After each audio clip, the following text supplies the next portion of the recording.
It's not another Buffalo podcast, hosted by three of the most underqualified sports personalities this side of the canal. With John. There's no way in hell that I can leave that in, right? You don't think so?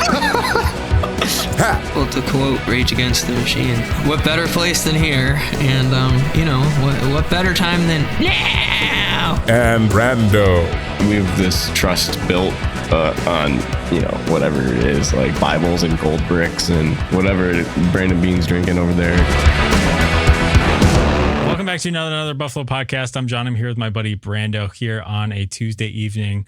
It is 6:56 p.m. Central Time, and I'm just saying that because there might be stuff that comes out before this episode is out that we might miss. So we bring it up regularly. It's a benchmark for us as a podcast that the Von Miller contract was signed while we were recording that night, and that was exciting. I just remember Pat being elated when that happened. I think he was the one that said something, right? Yeah, I was gonna say somebody texted him and said Von before we even got any notifications or anything like that. So 'tis the season. But anyway, before we get too far into things, I want to thank our sponsor, Small City Realty. If you're looking to buy, sell, or manage property in Western New York, our guy, you can call it Zach Korzelius at 585-409-1088. Zach Korzelius of Small City Realty.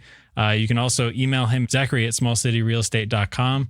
He's the best in Western New York. Again, buying, selling, or manage property in Western New York, 585-409-1088. And again, thanks to Zach for sponsoring the show. So thank you, Zach. There is so much to talk about. So much has happened since our last episode drops. The Bills have re-signed a lot of their own, most recently being Reggie Gilliam. So solid addition there. Also Ty Johnson, which I think we can all get behind. Some free agents have not re-signed, particularly Mac Hollins signing with the Patriots. But, we see Myles Garrett talk about the money. $40 million, I guess.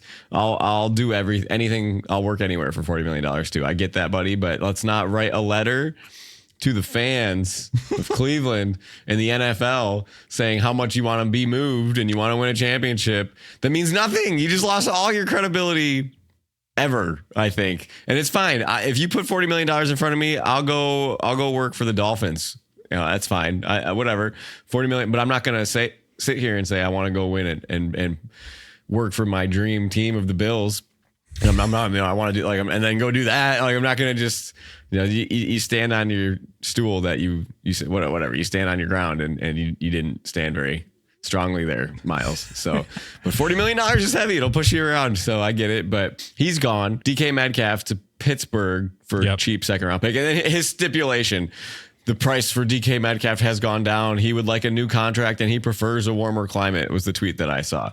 So he goes to Pittsburgh. Okay, buddy. You know what you're talking about. Again, $150 million is enough where, you can burn a little bit of it to stay warm. And I think that's probably the difference there. So Pittsburgh could be sneaky. They get Rodgers. They add Metcalf. Yeah. So I saw a really good meme today, and I'm sorry, I can't remember who tweeted it, or else I would give credit.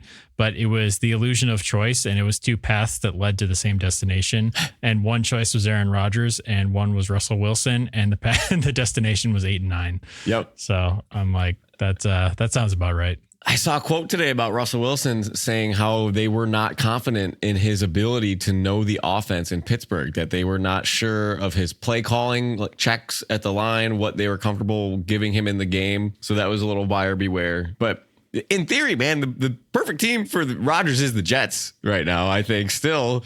And that didn't work. So that'll be fun to watch. And you said it last week, the worst to first. I think the Seahawks are going to lock that up, doing pretty bad. But again, sorry to no, it's all right. In my mind, Aaron Rodgers' perfect landing spot is whatever market is going to have him on my TV the least. That's the ideal spot for me personally. Sure. But we haven't mentioned Josh Palmer. Yes. Or Michael Hoyt, new additions to the Bills roster. So obviously that's going to be the bulk of what we talk about here. I wasn't as excited as I thought I'd be immediately after hearing about the Josh Palmer signing, because this is a stupid reason. As a fantasy owner of Josh Palmer in 3 consecutive years or something like that, he's always my, again, I never invested heavily in it. It's always a late round pick, but he was kind of hit or miss guy as far as fantasy went, which is what you would expect on a team that has 2 wide receivers ahead of him all the time. He was kind of always like that diamond in a rough player. But after seeing some of his tape and seeing his skill set and all of us knowing the elephant in the room that the Bills really need a separator on the outside, and they have for like 3 years now. Yep. I think it's a slam dunk free agency signing. All the film watchers really love the signing. They've been campaigning for this, and contract value kind of slots in pretty well compared to some of the other signings that happened. I mean, Tutu Atwell's getting $10 million a year. Who was the Giants guy? He got $10 million a year. Darius Slayton. Sorry. Former Lion. Yes. That's right. So as far as the market goes, 3-year, $36 million, not bad. No, so. I didn't think so either. And this is interesting, John. So I'm reading this article right now about the production that Josh Palmer has had in his career. Okay, well, so we've talked about that. You've heard this probably. He's a great separator against man coverage. So he ranked 10th out of 160 qualifying receivers in route win rate last year. You know who was last? I'm going to guess like Amari Cooper. No. Keon Coleman. No. Keep going. We're getting closer. Mac Hollins. Mac Hollins, really? Yeah. Maybe it's air yards, receiver air yards. He was last, but he ran a lot of routes, right? And right. Didn't, anyways. So good against man coverage in that respect.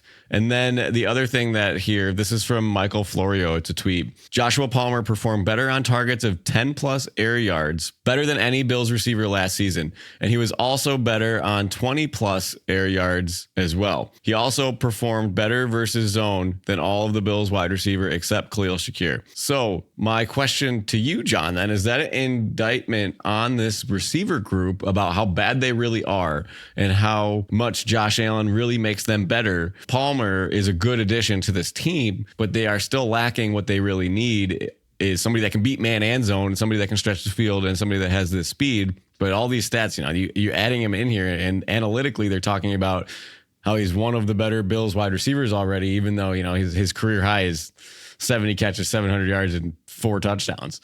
So, right. And I don't want to get too caught up on the volume stats too, because again, I don't want to have Curtis Samuel 2.0 here where we're getting too hyped in the beginning of it. But I think that this signing deserves way more hype than the Curtis Samuel signing does, because again, I think the Curtis Samuel signing is closer to, bear with me, it's closer to this Michael Hoyt signing. And I don't want to totally pivot here to Michael Hoyt because I know we're not done talking about Josh Palmer here. But Michael Hoyt is supposedly this jackknife multi-utility guy that you can deploy him however you want.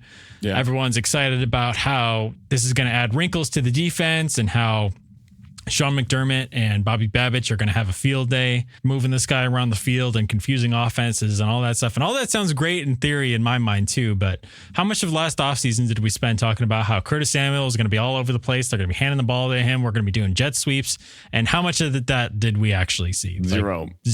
I haven't decided how far on this cliff I'm going to hang, but I think that foot injury really hurt him all year. I think that foot injury threw him off enough to be like, okay, then they get stuff established. You saw him have a good role in the playoffs and near the end of the season.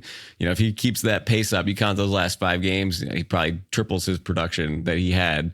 But he was just a no-show for so much. And those important games, Houston game where Allen throws for 130 yards, 9 for 30. So you need him in that game. You see him against, who's that other game? Baltimore. We had a bad game against Baltimore. You needed a guy there with Khalil out with his ankle hobbling around, makes that one deep pass, which was incredible, by the way. Well, he made 2 nice passes that game, one to Ray Davis and one to Khalil Shakir. Right. And you needed him. But I think having Palmer is a good move. It's one of these moves that Beane recognizes what was wrong and added to work on it, right? It's not fixed. It's not a solution, but he knew that the Bills wide receiver faced almost the most man coverage, single high safeties that they've ever seen, that Josh has ever seen, because other teams do not fear what the Bills have on the outside. Yeah, it's actually the most in the last 2 years. Yeah, it's crazy. In the NFL. That's a crazy stat to me. That's a disrespectful stat. It's very disrespectful. It's like a how do you respond to that? And I think that's exactly what this is. So yes, and I think it's cool. We're missing a piece, man. The best teams win championships have these guys. McDermott has said it. Beane has said it. I don't know who they're gonna get, who's available still. but you have room for a draft pick. Brandon Cooks, the dude just seems to be productive everywhere he goes, and he's a bargain bin hunter. I like that idea. Tyler Lockett's out there. Don't really like that idea. So we'll see. I like the pick, though. I like the pickup. Cheap, and he's only 25, so he could be like a cheap John Brown when John Brown came in here. True. Good separator, not quite as fast, very good route runner. Should get better in this offense with Josh Allen. So yeah, it's exciting. And probably we'll see a bump on his production if he plays the role that they expect him to play. Yeah. So there's that. But I have his production from last year. He had a 58% snap count. He played only 15 games out of 17 regular season games, 584 yards, 1 touchdown. And how do you think that compares to Curtis Samuel's production from last year? Doubled. Okay. Except for they both had 1 touchdown. Yeah. But yardage wise and all that other stuff pretty much doubled up Curtis Samuel. So I feel like if we saw twice as much production from Curtis Samuel, we would have been very happy with it. Yeah. And again, this is an offense where Josh Palmer is sitting behind Ladd McConkey, who's, probably getting the biggest focus of coverage, and also Quentin Johnson, who I think Josh Palmer is probably probably a better receiver. Definitely more sure-handed. So I'm excited for that reason. The next question, I guess, you mentioned some of those other free agents in there as possible additional ideas for this wide receiver room. Do you think we're even going to see another move besides maybe a draft pick at wide receiver? Do you anticipate one more move? Well, if you look at the roster, like where would that person have to slot in for it to make sense? You got to get a 1. Because you have 4 guys right now, right? You have Coleman, Shakir, Palmer, and Samuel. Yeah. So who's your blocking guy? Who's your Mac Hollins? Who's your Gabe Davis right now? Palmer. Right. That's question, it. So maybe you get a guy to slot everybody down, and it looks a lot better, I think. Same thing with Cooper. It was the same. I think this is the Cooper replacement, honestly, more than it is for anything. And this is also assuming that Cooper doesn't resign, which I think we're pretty sure that. I don't think it's happening. I don't think so either, but just want to, have that pretext. But I'm open for a trade for a draft day move, whether you're trading up for a guy or you're drafting a guy with your second round picks. I like Matthew Golden, man, the guy or Isaiah Bond, those 2 Texas wide receivers. And again, this is totally irrelevant, not even remotely close to real football knowledge, but I played with Texas in NCAA 25 for my connected franchise, and I threw deep balls to them because they had 99 speed and I had 99 speed on both sides. So it's boom, go. And I think Josh Allen can make that work. So we passed up on the fast receivers last year, and I want one this year. So give me somebody. Speed is still missing from this offense for sure. Has been for the last few years. Now, obviously, as Brandon Beane will tell you, track runners don't make great football players and vice versa. So, there's that, but still a little bit of speed and a little bit of danger on this offense could go a long way. Or we see what we saw last year and they roll in with it again, and Keon Coleman doesn't take a big step, and Kincaid, that year 2 to 3 grouping, right? We've talked about this as that year for these Bills players where they really make that jump. So, you could count on that. Even if you roll with who you have, you hope to get a little better. You hope to get 3 points better because you missed out on the Super Bowl by 3 points. So whether it's on offense or on defense, you hope that internal growth propels you to where you have to go. And these losses from your team during free agency here don't set you back more than you grow yourself. So to have that be a factor is a big deal, but it could be one of these things. The Bills have a tough schedule next year. Probably the toughest schedule Josh Allen has had as a pro, I would say, leading into this season. And if the Bills struggle out of the gate, we could see something happen like Beane did last year with getting Cooper. So we'll see. That's a long way away, and we're speculating. A lot of moves to be made. So, but just an idea to put out there. Yeah. I saw the argument on Twitter today, and I want to get your take on this because it was one of those things where I said, oh, that's either really good content or I guess that's a good debate, but I don't really agree. I think it was from Uber Hansen of Cover One. He was making the argument that, and again, I'm not trying to just start an argument about something. I thought it was an interesting take. Yeah. I should pull up the tweet to make sure I'm not misquoting him because I don't want to do that and then argue with them. No, they're good. They deserve to have it be accurately read back, right? I was going to say, by the way, love Uber Hansen's stuff on here. Okay. This is what he said. And I'm glad I pulled this up so I don't misquote him. He said, I'm going to say something that apparently is controversial, which if you're a person who creates content on Twitter, is great opening line, by the way. He said, I think Josh Allen is better and more dangerous without an elite wide receiver than he is with an elite wide receiver. I would push back on that because I get the sentiment. That's kind of born out of the forcing the ball to Stephon Diggs conundrum, where maybe he wasn't always making the best play to try to feed a very hungry mouth in that offense, where, the whole everybody eats thing. It's like, okay, now the perception is that we're just going with a better option. But you're just going to have a really hard time convincing me that this team and Josh Allen would be worse off by adding a proven elite number one wide receiver. Like, how many people do you think, if DK Metcalf would have been added to this Bills team tomorrow, would be like, yeah, well, Josh Allen was really more dangerous with that crew of guys that he had before. Yep. And again, no disrespect to Uber Hansen. Love his stuff. I just I saw this and I was like, I don't, do people agree with this? It's not, you could argue it. I don't think it feels like the Miracle on Ice sentiment, where it's like the right guys versus the most talented guys. Yeah.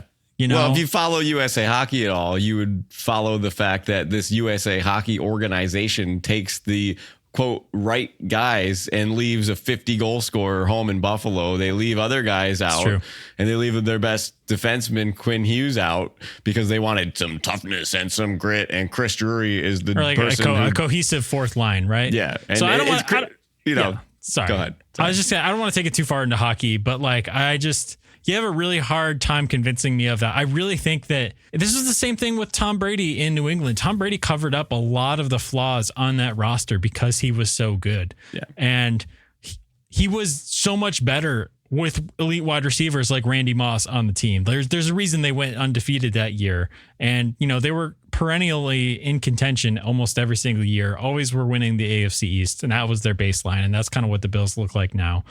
And that's because Josh Allen has continued to progress throughout his career and gone farther. But it's yes, Josh has had great years with ensembles. Think of the first year of Cole Beasley and John Brown. But look at the jump that was made after that by adding Stephon Diggs. You can take those 2 years and kind of package them up to look at hey, here's the difference.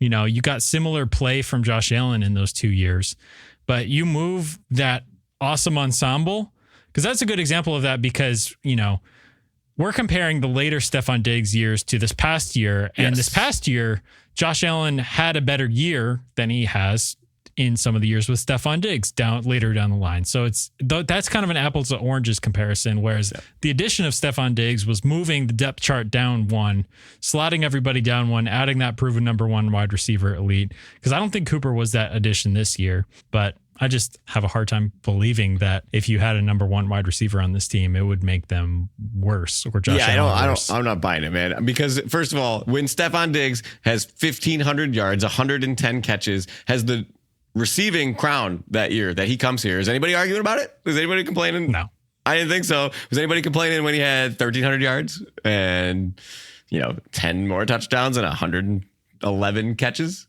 No, I think it's an easier explanation to just say he wasn't elite towards the end of his Bills Correct. tenure. I think that's the way to look at it. Even if his mindset is that's the ego of any human being who loses a step. I'm having a hard time in my hockey league. I've lost a step. It is what it is. I'm not saying give me the puck all the time. So it is what it is. But to talk on Cooper, the Bills offense got better when he's on the field, even if he wasn't there. I think Brandon Beane said they averaged 7 points a game more with Cooper than without Cooper if you average their offenses together. And the other part about it is everybody ate in Philadelphia, and they have 2 Pro Bowl wide receivers over there, and they won a Super Bowl. So right. AJ Brown and Devontae Smith. Yeah, I think you have a lot of medium talent on this roster. You have it in the running back room, and you have it in the tight end room. It's like that B+ to A- talent. Adding an A+ and slotting everybody down and just improving, the guy you're taking off the field for that is Curtis Samuel. I'm on board with that. Yeah, Knox. You roll 4. Knox. I mean, a few less snaps for him, depending on what personnel packages you're rolling with. And again, I don't know what I put the percentage at. I don't think that they're going to make a move for an elite wide receiver at this point. I think once the DK Metcalf train rolled, I don't think in free agency that was something you're going to see. Now, if they sign another rookie, maybe that's what that will look like, and they'll still have this kind of ensemble cast of characters on the offense. But to be fair, like this past season, the wide receiver room wasn't the main issue with the team. Like we took issue with it at some points during the season when it felt like guys couldn't get open and Josh was still doing everything he could. But really the difference was the defense on this team. So I think I'm going to push back a little bit. I think in that AFC Championship game, I was pissed at the wide receiver room because nobody's getting open.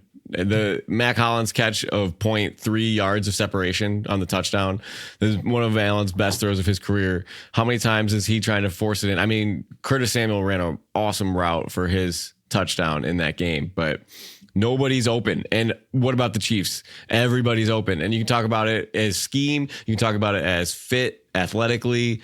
For that scheme, they just fit perfectly. But there is a level of talent that Kansas City has. And we're not even talking about Rashee Rice, who was on pace for like 1,400 yards before he got hurt. And they're going to have Hollywood Brown. So you could look at it from our view as Bills fans. Or you can look at it as a league-wide view. Who are you going to have to go play? And now you're going to have to go play a roster. If you make it to Kansas City again with Rashee Rice, Hollywood Brown, Xavier Worthy, a trio that you could barely cover, one of them. Two of those three, yeah. One and a half of them if Hollywood Brown is not a full go. So the part that is lacking there, man, and I don't think we have B- or we don't have A- talent. I don't think we have. I think Shakir might be the only B player that we have. I think everybody else is C. Everybody else is a C player. When you look at the league, you look at the teams, you look at wide receiver rooms throughout the NFL. There are teams that have A players. It's Devontae Smith, it's AJ Brown, it's Tyreek Hill, it's Jalen Waddle, it's T Higgins, it's Jamar Chase. I mean, even Jordan Addison with Justin Jefferson is a good wide receiver combination. So, or the Lions with Amon-Ra, and you got Sam Laporta, and who else? They had Tim Patrick. He was on there. He was decent. I mean, Tim Patrick's like the level of Jordan Palmer, right? He is a C receiver on a good team that is going to exceed production, but he has the safety net of Amon-Ra on the roster. So to see this team again go in with this, I just think about Aaron Rodgers, man. They wasted his entire career filling him up with Curtis Lazars. Like, how many Curtis Lazars could you have? And I'm looking at Devontae Adams' stats. He's drafted in 2014, and Rodgers wins the Super Bowl in 2011, maybe a little later, 2011, 2012, somewhere along those lines. But Devontae Smith was not an elite receiver for the first 4-5 seasons. He doesn't have over 1,000 yards receiving until 2018. So he's 5 seasons in. 1, 2, 3, 4. His 5th season, he broke out for 1,300 yards. He did have 10 and 12 touchdowns and just under 1,000 yards the previous 2 seasons. But it took forever for Rodgers. And then Rodgers became an elite MVP back-to-back years. So it's like, are you wasting that talent that Josh has on just getting to the conference finals? Is it just the conference championship game? Is it wasting his talent to just win the division? You should be capitalizing on this and surrounding him with the best players possible instead of course. Again, it's all resource allocation, right? Yeah. Like, you only have so many draft picks. You only have so many resources. It's like, how all in do you go for this year, sacrificing down the line? You also have a salary cap. You can't afford to pay probably a number 1 wide receiver, and then also like a huge defensive piece. Yeah. So also, I know when you said Devontae Smith, you meant Devontae Adams during that, right? Did I say Devontae Smith? Yeah. That's all right. Devontae Adams, asterisk. That's all right. That's what I'm here for. It's going back and forth. Yeah. Nah, I got you. If you were to pick, and then I guess it's a different answer for what you predict. Biggest splash, because obviously, again, like I hear your frustration, but again, free agency is not over. There's also the draft. There's a lot of draft picks. We got a lot of time before training camp starts up and stuff like that. And trades at the draft also. Those happen. Also, AJ Brown, famously, right? Right. Oh my God. The Titans do Mike Vrabel storming out of his own draft room. Right. Because his owner makes a deal or whatever. Oh, that's funny. That's so funny. That's the first domino in the Mike Vrabel is now in New England sequence, which is funny. Anyway, so my question is, what do you think? And what would you prefer? Biggest splash of this offseason when all is said and done, whether it's free agent, whether it's a big signing, would you rather it come on the offense or defensive side of the ball? And do you think it'll come on the offensive or defensive side of the ball? I think the only move that you can make now, I kind of started this earlier with all these elite players going to other teams and making trades and these signings. I think the only one left that qualifies as a big splash is Trey Hendrickson from the Bengals. Yeah. And if you could go get him, you should go get him. And it raises the question, will Baltimore trade with you? Because you seem to be all willy-nilly to trade with your rivals. I don't know if Baltimore would feel like that. What did I say? Baltimore. Good Lord, Brandon. I don't know if the Bengals would feel so good about trading with a rival in the AFC. Like the Bills are all willy-nilly trading with the Chiefs these days, but that would be the biggest splash I think you could make, period, unless you're moving up into the top 10 of the draft. I think that's doable. We'll see. Salary cap wise, we're sitting in a weird spot, and I will talk a little bit more about that in a little bit. But I expect it to be at the draft with our first 3 picks. I would guess 2 of them go to the defense and 1 of them goes to offense. I will be disappointed that this is it. A lot of teams are getting better around us. This is one of those, like, you just kind of ride it out here. You're going to ride with what you got and you see how it goes, and you hope you get better production from who you have. So I think the Eagles really put out a great model of their salary cap, how they put all these void years in. I mean, if the cap's going to go up $22 million a year, and then we get a new TV deal in 3 years, and it's going to be $350 million when we're on episode 515 of this podcast, because it's 266 right now. That's funny. So there's ways to do it. The salary cap isn't real. It's fake. It's stupid. It's just like a guideline, I think, if you put these void years on, whatever. But I think it'll be on the defensive side of the ball if they do it. I think it would be the D end. That's really the only opening. If they bring Vaughn back, it does not count as a big splash if they bring him back for like $2 million a year. So that doesn't count. But they need 2 high end pieces at the D end and wide receiver position. And I think I would feel a lot better. Yeah, I agree with that. Also, I think it's important to re-sign Christian Benford, which we have not seen that deal come out yet, which I don't know who Christian Benford's agent is, but I feel like they're actually pretty smart for waiting it out a little bit, because I don't know if you've seen some of the cornerback deals that have come out lately. It is crazy. And I kind of wish they would have gotten it done ASAP as possible. So I think the thing I read is $20 million a year is like a benchmark for all Pro Bowl cornerbacks. And Christian Benford is not an all-pro yet. So he has, that's kind of the line maybe in the sand. We know he could have been. Yeah. We know that, but he wasn't. So I guess maybe you get one more year. Bills. One more year of his production. Then he gets there. And then you make $20 million. Because it's kind of like Trey did, right? Trey got, 16 a year? And he was the highest paid corner for 3 days. A hot second, yeah. Yeah. But can we talk about, we're talking about signing your own. Brandon Beane mentioned this at one point earlier in his career, where keeping these guys together is their free agency spending, right? You signed those extensions to Knox and Milano and Trey back a few years ago, and now they're doing it again with Benford, maybe Bernard, definitely. You go through the list of players we just signed, but we got to talk about Josh Allen's extension here real quick. Shout out to this man getting engaged, making the dude's gonna have a career earnings over $1 billion. I think I was talking about this with my buddy the other day. First rookie contract was worth $21 million. Second contract, he got about 120 guaranteed. So, and then he played for 2 years, but then when he restructured it last year, I think he got a signing bonus of like 40. So that he's close to like 200 mil guaranteed from that. And then this next deal, he gets 250 guaranteed. And then whatever his signing bonus is that comes out is going to be another. So he's almost at $500 million made, and he's 28 years old. So that's awesome. Good for him. Right. So he'll be, assuming this contract plays out, which I'm sure they would re-sign him again in the future before it even got close, probably, because again, the TV money is going to explode, all that stuff. Yeah, he's on track for $500 million by the time he's 34, right? He's on track for $500 million by this year, depending on what his signing bonus is that he has made currently in the NFL.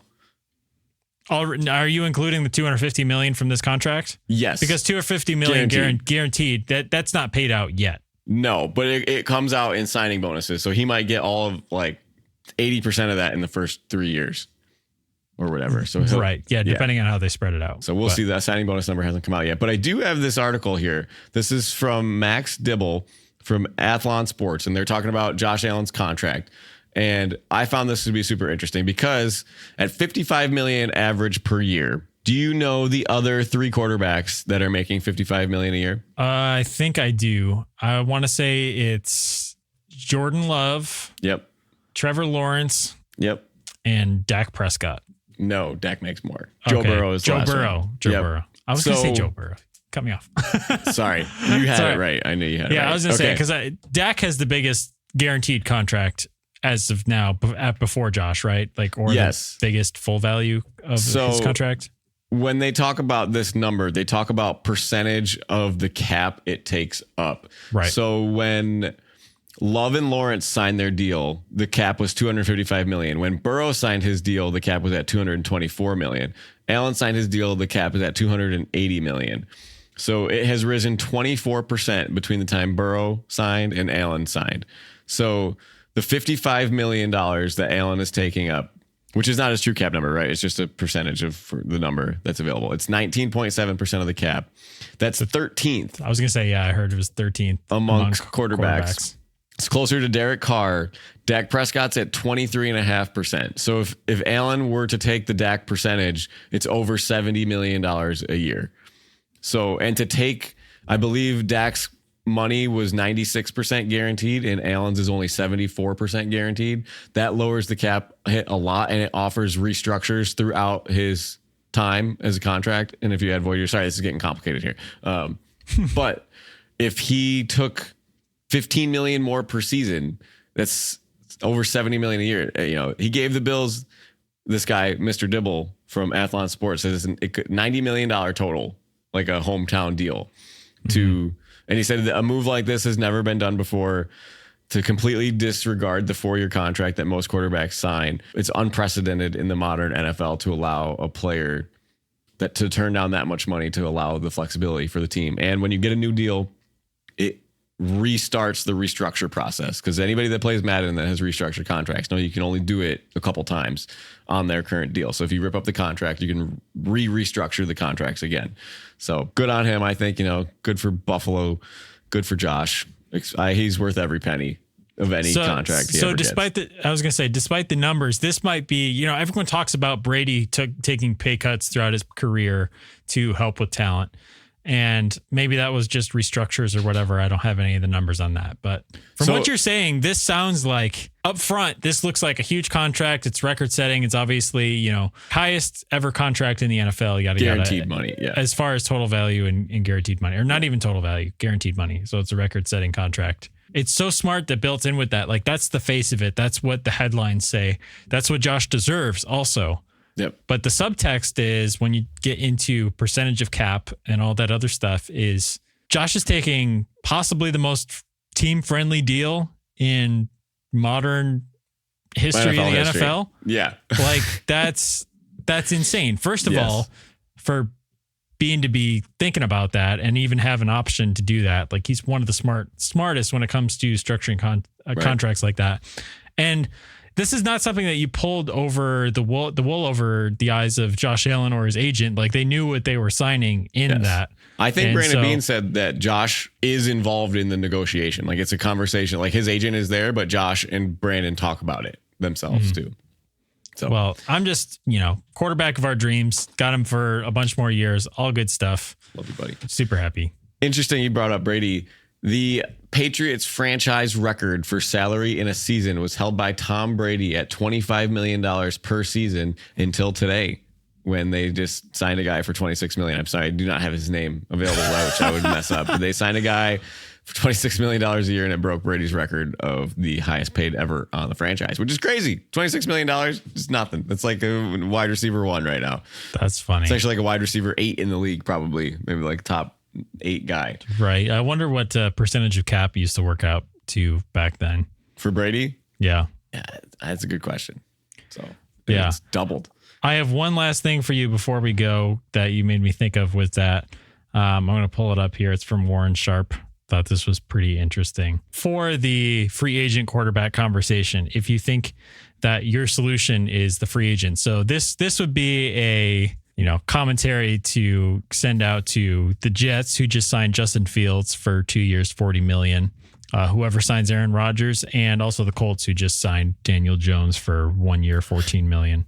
All right. This is from Warren Sharp. Let me pull it up here. Warren Sharp tweeted this. Just a reminder for anyone thinking a free agent QB will come in and take their team to new heights. This is every free agent QB to sign for $15 million plus a year in the last decade. Tom Brady's your good answer there. with the Bucs. Yeah. Right. Okay. 2024, Kirk Cousins signs with Atlanta. 2023, Derek Carr with New Orleans, Jimmy Garoppolo with Las Vegas. No quarterbacks signed for over $15 million in 2021 or 2022. In 2020, it was Tom Brady with Tampa Bay, Phillip Rivers with Indy, Teddy Bridgewater with Carolina. 2019 was Nick Foles with Jacksonville. 2018 was Kirk Cousins with Minnesota, Sam Bradford with Arizona. Oh, God. Case Keenum with Denver. 2017, Mike Glennon with Chicago. Yep. In 2016 was Brock Osweiler, good old Brock Lobster with Houston for over $15 million a year. Yeah. So, man, we're in a good place as a franchise. I'm happy. Money well spent on Joshy. Yeah. I think that's pretty much all I got. You got anything else in your notes that I skipped over? No, but I just realized that Michael Hoyt should be brought to Hoyt Lake in Delaware Park because they share a name. The pondish, lake-ish, the body of water around Delaware Park. The best golf that Buffalo has to offer. Something. People are playing. People are out. True. I would be out there too. I got to get out there. They put sticks in the cups. That's good. Yeah. That's There's no flags yet. No flags yet. Yeah. Just sticks. Yeah. That's funny. Well, anyway, you guys know where to find us on all platforms at Not Buff Podcast. We'll be back next week again. We're going to try to get Pat on. No answer from Pat this week in the group chat, so we'll keep hounding him next week. Maybe we'll get more lucky. But anyway, reach out to us if you have a question or anything like that. But if we don't got anything else, I think we'll just say, do good, be good. God bless. Go Bills. Yeah, that's it.